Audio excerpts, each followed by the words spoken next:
तोरा प्यार में चीज ये कहूँ सिंगार के नया नेला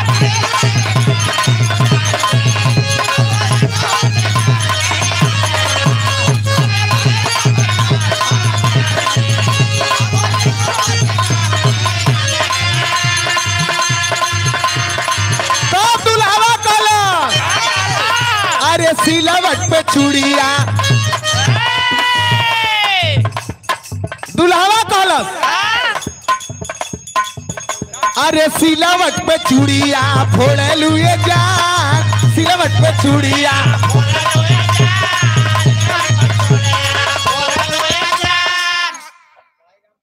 भाई राम प्रधान जी चांदपुर 101 रुपया बहुत बहुत प्रणाम। चांदपुर के धरती से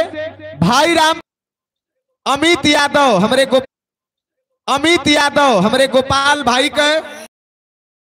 हमार भतीजा हुआ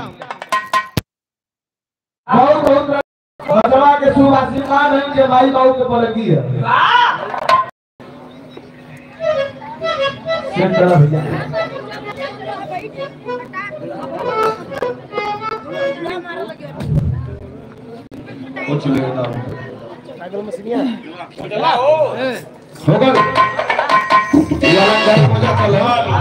अब सही है अब यही कर रही ना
चूड़िया बोला लिए प्यार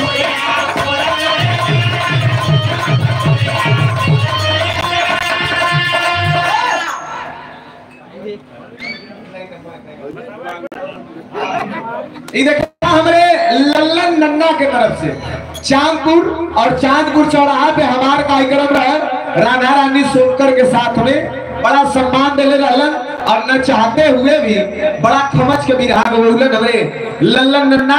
101 रुपया बहुत बहुत प्रणाम है उपस्थित जनता का प्रणाम अरे सिलावट पे चूड़िया बोला लिए जान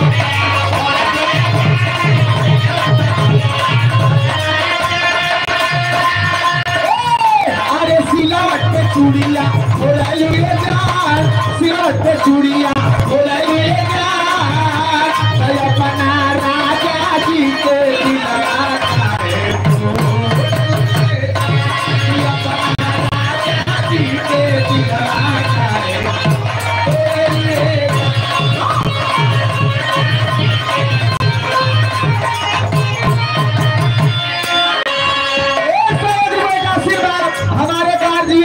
हमारे अभिभावक परम आदरणीय आप हमारे गोविंद यादव मामा जी बड़ा प्यार दुलार आशीर्वाद आपका रहल 16 तारीख के कार्यक्रम में बैठल कहे कि का करी भक्तवरों में दे दही का हम कली मम्मा दे दा